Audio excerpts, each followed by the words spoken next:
America ने जिस प्रकार से ईरान को लेके अपनी रणनीति आज अनाउंस की है और ये बात बोली है कि अब ईरान को वो इकोनॉमिकली आइसोलेट करके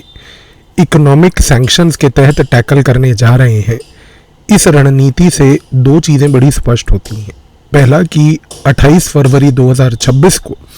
जब इस साल अमेरिका ने इसराइल के साथ मिलके ईरान के ऊपर एक लड़ाई छेड़ी थी, युद्ध छेड़ा था,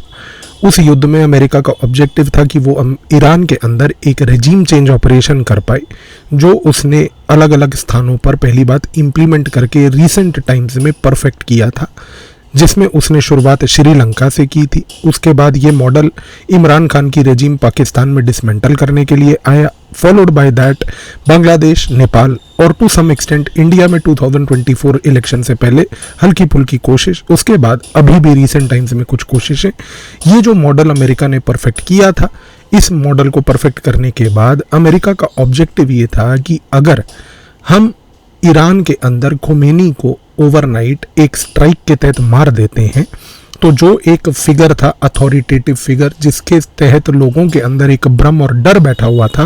वो डर खत्म हो जाएगा। डर खत्म होने के बाद अमेरिका का ऑब्जेक्टिव था कि फर्स्ट वीक ऑफ मार्च तक ईरान के अंदर पूरी पब्लिक मोबिलाइज हो जाएगी सड़कों पर, और सड़कों पर मोबिलाइज होने के बाद लोग जो है ईरान के अंदर एक रेजिम चेंज मांगेंगे, और फिर यहाँ पर हम एक नया रेजिम, एक कोई वेस्टर्न कंट्री का कठपुतली पपेट लाकर यहाँ बिठाकर Iran, straight of Hormuz, Iran के अंदर के ऑयल एंड गैस रिजर्व्स, इन सब के ऊपर काबू पा लेंगे।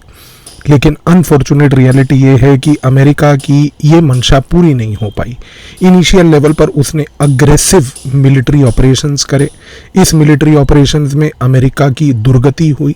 जितने एसेट्स अमेरिका के, पहली बात तो इस लड़ाई में डिस्ट्रॉय हुए एक शॉर्ट वॉर में।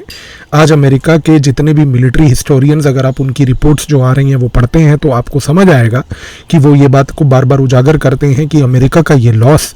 लॉन्ग रन में अमेरिका के लिए डेट्रीमेंटल है। दूसरा, इस लड़ाई में जितने एसेट्स अमेरिका ने अपनी मिलिट्री लेवल पर तो खोए ही खोए, इसके साथ साथ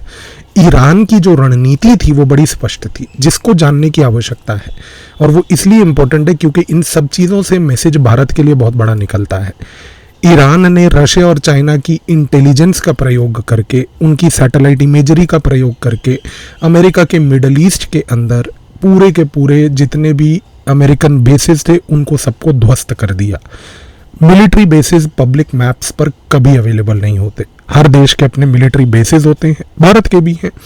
लेकिन दूसरे एडवर्सरी देशों को इनकी इंफॉर्मेशन डेफिनेट होती है, क्योंकि हाई रेजोल्यूशन सैटेलाइट्स, इसका जो प्रयोग करके दूसरे देश एक पिक्चर बनाते हैं, उससे हर देश के अंदर के मिलिट्री एसेट्स डिस्क्लोज होते हैं, बट उनको जनरली, पहली बात तो कोई भी देश पब्लिक सार्वजनिक तौर पर आके अनाउंस नहीं करता। लेकिन ईरान का जो रवैया था ये इसलिए इम्पोर्टेंट है क्योंकि एक मोमेंट के लिए सोच के देखिए कि उसने अमेरिका के बनाए हुए मिडल ईस्ट के अंदर के कई बेसिस को जब डिस्ट्रॉय कर दिया, तो पहली बात उसने वो इंफॉर्मेशन को सार्वजनिक कर दिया दूसरे देशों के लिए कि इन स्पेसिफिक स्थानों पर अमेरिका इस प्रकार के बेसिस बनाती है। ये महत्वपूर्ण इसलिए भी है क्योंकि इस मोमेंट पर हम सभी जानते हैं कि चाइना और पाकिस्तान का रिश्ता कैसा है। इसका सिर्फ एक पैरेलल यहाँ पर ये ड्रॉ करके देखिए कि कल को अगर चाइना और पाकिस्तान एक दूसरे के साथ एक ऐसे सिचुएशन में आ जाएं जहां पर मान लीजिए कि पाकिस्तान और भारत के बीच में कोई युद्ध चल रहा हो, तो क्या गारंटी है कि चाइना ने जो अमेरिका के मिलिट्री बेसिस की इंफॉर्मेशन आज प्रोवाइड करी है आउटराइटली, जिसको अमेरिका का राष्ट्रपति कई बार ऑफिशियली एक्सेप्ट कर चुका है, कि वो चीज़ कल को वो भारत के खिलाफ नहीं होगी। दूसरी बात, इस पूरी लड़ाई में अमेरिका इस ऑब्जेक्टिव से उतरा था कि ईरान में रेजिम चेंज होगा। 2 हफ्ते के बाद मार्च के 15-17 तारीख तक उसको क्लियर हो गया, नहीं हो सकता। उसके बाद उसने इस लड़ाई के ऑब्जेक्टिव बदल दिए और ये बोलना शुरू कर दिया कि अब हम ईरान के अंदर जो न्यूक्लियर एसेट्स हैं उनको डिस्ट्रॉय करेंगे। अगले 15 से 20 दिन लड़ाई उसको लेकर चलती रही, कुछ नहीं कर पाए। फिर उसके बाद थर्ड ऑब्जेक्टिव अमेरिका का आया और वो ऑब्जेक्टिव ये था कि अब हम ईरान के साथ स्ट्रेट ऑफ हॉर्मुज को उसको कंट्रोल नहीं करने देंगे। नहीं सक्षम रह पाए क्योंकि ईरान ने स्ट्रेट ऑफ हॉर्मुज को चोक किया और चोक करके तब तक रखा जब तक उसकी मनमानी नहीं हुई। इस चीज़ को आप गौर कीजिए कि ये सारी गतिविधियां करने के बाद अमेरिका अब आज एक चौथा ऑब्जेक्टिव यहाँ अनाउंस कर रहा है पिछले कुछ महीने में कि अब हम क्योंकि ईरान में ना रेजिम चेंज कर पाए, ना रेजिम को डिस्ट्रॉय कर पाए, ना रेजिम को डिग्रेड कर पाए, ना न्यूक्लियर एसेट्स हटा पाए, तो इस कॉन्टेक्स्ट में अब ईरान को हम वापस से इकोनॉमिकली आइसोलेट करेंगे।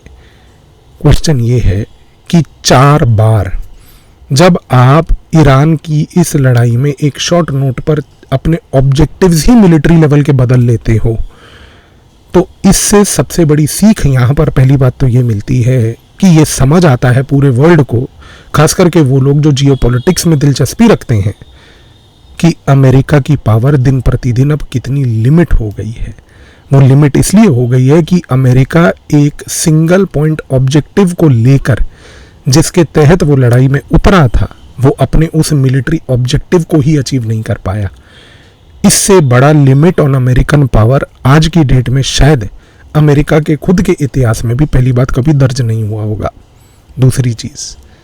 आज अमेरिका बोल रहा है कि क्योंकि ईरान से मैं एक स्पेसिफिक बिहेवियर चाहता हूं, वो बिहेवियर वो क्योंकि मिलिट्रीली नहीं दिखा पाया, तो मैं इकोनॉमिकली उसको आइसोलेट करके, सैंक्शन आउट करके, तंग करके, आर्थिक तौर पर क्रिपल करके वैसा व्यवहार दिखाऊंगा। फर्क नहीं पड़ता, क्योंकि अमेरिका हमेशा ये गलती और बेवकूफ़ी करता है, क्योंकि ये देश के लोग ऐसे हैं जो ज़्यादा पढ़ते नहीं हैं। क्योंकि एक चीज़ मैंने ऑब्जर्व जो करी है कि जो आदमी सुबह से रात सिर्फ नोट गिनने में व्यस्त रहे ना, उसको किताब समझने में और किताब की नॉलेज को प्रोसेस करने की एबिलिटी ख़त्म हो जाती है। और अमेरिका एक जीता जाता एग्जाम्पल है उसका। कैपिटलिस्ट देश है, उस देश का माइंडसेट ऐसा है कि पैसे से हम कुछ भी कर सकते हैं। उस अक्कड़ और उस पैसे की आड़ में आप देखिए कि उसकी क्या दुर्गति हो रही है। लेकिन इस चीज़ को समझिए कि इतिहास इस बात का गवाह है, और अगर अमेरिका अभी भी ये नहीं समझ पाया जो वो गलती दोबारा करने जा रहा है, कि ईरान हो, रशिया हो, ये ऐसे देश हैं कि जिन्होंने इकोनॉमिक आइसोलेशन को अपने फेवर में लेकर इसके बावजूद भी रेजिम्स को सस्टेन किया है। 1990s में जब कोल्ड वॉर खत्म हुई थी, तब से लेकर आज तक अमेरिका का मात्र जीवन का एक ही उद्देश्य था कि मैं रशिया को किसी तरीके से डिसमेंटल करके कैपिटलिस्ट डेमोक्रेसी बना दूं, ताकि वहां पर बैठ के जिस प्रकार की चोरी करनी है मुझे अलग अलग रिसोर्सेज की, मैं आराम से कर पाऊं। लेकिन वो आज तक अचीव नहीं हो पाया। क्यों? क्योंकि रशिया को आपने जितना आइसोलेट करना था कर लिया, जितना उसको स्विफ्ट पेमेंट से भी बाहर निकाल के करना था कर लिया। उसके बावजूद भी रशिया आज की डेट में भी वहीं का वहीं खड़ा है, और वहाँ पर रशिया के अंदर ना कोई रिवोल्ट, ना कोई रेवोल्यूशन, ना कोई प्रोटेस्ट हो रहा है। इस चीज़ से आप अंदाज़ा लगा के देखिए कि अमेरिका इस गलती को दोबारा से दोहरा रहा है कि वो इस चीज़ को अंडरस्टैंड ही नहीं कर सक रहा और ना करने की कोशिश कर पा रहा है कि ईरान को अगर आप इकोनॉमिकली आइसोलेट करेंगे तो पहली बात, वो इकोनॉमिक आइसोलेशन से ईरान का बिहेवियरल चेंज नहीं होने वाला। ईरान के साथ बिहेवियरल चेंज करने के लिए डायलॉग ही एक ऐसा विकल्प है जो करने के लिए इस मोमेंट पर अमेरिका को पहली बात इस चीज़ को एक्सेप्ट करना पड़ेगा कि उसके जो मिलिट्री ऑब्जेक्टिव्स जिसको लेके वो इस लड़ाई में कूदा था, वो कहीं पर भी अचीव नहीं हो पाए। लेकिन अमेरिका क्योंकि अपनी अक्कड़, अपनी ईगो में रहेगा, तो जाहिर सी बात है कि वो इस चीज़ को एक्सेप्ट नहीं करने वाला है। तो ये लड़ाई पहली बात तो प्रोलॉन्ग रहेगी। दूसरी चीज़, इस मोमेंट पर ईरान भी एक समझदार देश की तरह बिहेव कर रहा है, अगर मैं इस नज़रिए को देखूं, क्योंकि ईरान को ये पता है कि आने वाले कुछ महीनों में अमेरिका में मिड टर्म्स है, और इन मिड टर्म से पहले जितना वो इस लड़ाई को सस्टेन करके रखेगा, उतना ही रिपब्लिकन पार्टी के खिलाफ एक नैरेटिव चलेगा। और इस मोमेंट पर अगर आप अमेरिका के अंदर के पॉलिटिकल कंडीशंस को ऑब्जर्व करके अगर अमेरिका के न्यूज़पेपर्स को आप यहाँ पर दिल्ली या जहाँ पर भी आप रहते हैं बैठ के पढ़ें ऑनलाइन, तो आप समझेंगे कि कैसे एक एंटी रिपब्लिकनिज्म वेव अमेरिका में आग की तरह दौड़ रही है। और इस चीज़ का फ़ायदा ईरान उठाना चाहता है, क्योंकि अगर उसने इस चीज़ को ड्रैग कर लिया अगले कुछ और महीने, जो कि वो तैयार है करने के लिए, और अमेरिका को भी पता है क्योंकि उसके मिलिट्री स्टॉक पाइल्स, इंटरसेप्टर्स इस प्रकार से ख़त्म हो गए हैं कि उनकी रैपिड प्रोडक्शन करने की वो परिस्थिति में ही नहीं है, तो फिर यहाँ पर therefore the economic way of isolating Iran, इस कॉन्टेक्स्ट में एक चीज़ स्पष्ट है कि अमेरिका एक ट्रैप में फंस चुका है। और वो ट्रैप ये है कि अब यहाँ पर जो इनिशियली अमेरिका जिस ऑब्जेक्टिव से आया था कि टर्म्स एंड कंडीशंस मैं डिसाइड करूंगा, वो उल्टा पड़ गया है। अब यहाँ पर अमेरिका मियरली ईरान के व्यवहार को लेकर रिएक्ट कर रहा है। और ये आयरॉनिकल है कि एक विश्व की इतनी बड़ी सुपर पावर, एक विश्व की इतनी बड़ी शक्ति ना तो अपने मिलिट्री ऑब्जेक्टिव्स को अचीव कर पाई, ना मिलिट्री ऑब्जेक्टिव्स को अंडरस्टैंड कर पाई, और आज की डेट में ऐसे दलदल में पाँव डाल लिया कि अब उस दलदल से क्रेन से खींचने के बाद भी वो क्रेन ही दलदल में अंदर जा रही है, लेकिन आप दलदल से बाहर नहीं आ पा रहे। अब इसका सबसे बड़ा लेसन इंडिया के लिए है, और इंडिया और भारत के लिए सबसे बड़ा लेसन ये है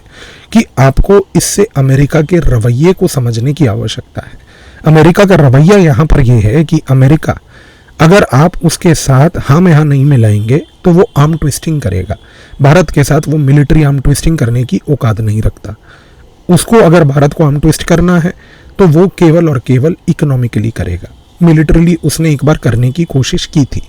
उसने कोशिश की थी 1971 में, जब बे ऑफ बंगाल में यूएसएस एंटरप्राइज नाम का एक न्यूक्लियर पावर्ड एयरक्राफ्ट कैरियर, जब भारत और ईस्ट पाकिस्तान का युद्ध चल रहा था, तो उसने उस एयरक्राफ्ट कैरियर को, जिसमें न्यूक्लियर वेपन्स ऑन बोर्ड थे, उसको बे ऑफ बंगाल में भेज दिया था, ये कह के कि अगर भारत ने अपने ऑपरेशन ईस्ट पाकिस्तान में नहीं रोके तो कहीं ऐसा ना हो कि भारत का एग्जिस्टेंस ही खत्म हो जाए। इस थ्रेट को जब उसने भारत के सामने पेश किया था तो भारत ने उसके दो रिस्पॉन्स किए थे। पहला रिस्पॉन्स था कि इमीडिएट लेवल पर अमेरिका की शिप जो बे ऑफ बंगाल में घुस गई थी, उसके पीछे रशिया ने पूरी अपनी न्यूक्लियर पावर्ड जो उस समय के एयरक्राफ्ट कैरियर्स की फ्लीट थी वो वहां बिछा दी थी। उसके बाद अमेरिका को समझ आ गया कि यू टर्न लेके अगर वापस गए तो धुलाई बहुत होगी। इस कॉन्टेक्स्ट में वो एकदम से शांत हो गए।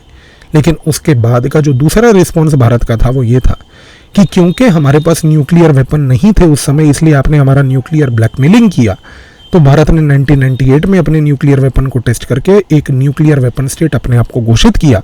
और ये बात बोल दी कि अब हमारे पास वो वेपन है जिस वेपन के बाद अगर किसी देश ने हमारे को न्यूक्लियर लेवल पर आर्म ट्विस्टिंग करने की कोशिश की, जो ऐतिहासिक तौर पर अमेरिका ने की थी, वो हम फिर देख लेंगे कि उसका क्या जवाब उसको कैसे देना है। एक चीज स्पष्ट है, अमेरिका यहाँ पर, अगर भारत आज की डेट में ये समझता है तो ये बात क्लियर है कि अमेरिका भारत के साथ मिलिट्री लेवल पर इस प्रकार का कोई गेम नहीं करेगा जो उसने ईरान के साथ किया है। भारत को वो इकोनॉमिकली आर्म ट्विस्ट कर सकता है, करता आया है, कर रहा है, करेगा भी। उसने टैरिफ का थ्रेट लगाया, पिछले साल टैरिफ्स दी, भारत के ऊपर टैरिफ्स लगाई, फिर टैरिफ्स को कम भी किया। भारत ने किसी भी प्रकार से कोई उसको इकोनॉमिक लेवल पर भी जो उसने गतिविधियां करने की कोशिश की, आर्म ट्विस्ट करने की जो कोशिश की, उसका रिस्पॉन्स हमने बहुत कूल, काम, पेशेंट तरीके से दिया। लेकिन अमेरिका के इस रवैये को रोकने का तरीका एक है। तरीका यह है कि अमेरिका को यह मैसेज पहुंचाया जाए और मैसेज ये हो कि देखिए, आपको जो करना है कीजिए, फर्क नहीं पड़ता। आज भारत अमेरिका का गुलाम नहीं है, क्योंकि भारत के पास ऑप्शंस हैं और ये ऑप्शन भारत को इस मोमेंट पर ईरान के इस रवैये के बाद एक्सरसाइज करके दिखाना है, जो भारत दिखाने जा रहा है। अगले महीने सितंबर के फर्स्ट वीक में व्लादिमीर पुतिन और शी जिनपिंग दोनों ब्रिक्स सम्मेलन के लिए भारत आने वाले हैं। और भारत क्योंकि वो आएंगे, अमेरिका को मैसेज जाएगा कि भारत के पास इतने ऑप्शंस हैं कि हम किसी के यहाँ पर कोई प्रकार की आर्म ट्विस्टिंग टॉलरेट नहीं करेंगे। लेकिन सबसे महत्वपूर्ण, इस पर्टिकुलर गेम में एक चीज़ महत्वपूर्ण है कि अमेरिका अगर ये देखेगा कि पुतिन रशिया का और यहाँ पर चाइना का शी जिनपिंग अगर भारत आने वाला है, तो अमेरिका वही हरकत करेगा जो उसने करवानी है। इस रीज़न से गौर कीजिएगा कि इन दोनों लोगों के, और ये मैं आज अगस्त में बोल रहा हूँ, इसकी क्लिप काट लीजिएगा सितंबर में दोबारा, कि ये दोनों देशों के हेड ऑफ द स्टेट जब भारत ब्रिक्स सम्मेलन के लिए आएंगे, उस टाइम पे अमेरिका के द्वारा, अमेरिका के भेजे गए नपुंसकों के द्वारा जो भारत में यहाँ पर एक नैरेटिव चलाया जा रहा है प्रोटेस्ट का, वो आपको देखने को मिलेगा। तो यहाँ पर कोई भी हाई प्रोफाइल विजिट से पहले देश के अंदर एक ऐसा माहौल क्रिएट करना अराजकता का, वो यहाँ पर उसकी तैयारी जोरों शोरों से चल रही है और आप धीरे धीरे उसको अनफोल्ड होते हुए देखेंगे। कैसे होगा वो आपके सामने अभी कुछ महीने पहले भी हुआ, हो भी रहा है, और आने वाले 1-1.5 हफ्ते में देखिएगा और बढ़कर होगा, क्योंकि ये चीज़ होनी है। क्योंकि अमेरिका अपने तिल मिलाए हुए इस एटीट्यूड से यहाँ पर ये काम तो डेफिनेटली करने जा रहा है। बाकी ये चीज़ होने दीजिए, उस चीज़ पे एनालिसिस और अच्छे से करेंगे, पर इस मोमेंट पर ये चीज़ स्पष्ट है गेम क्या है।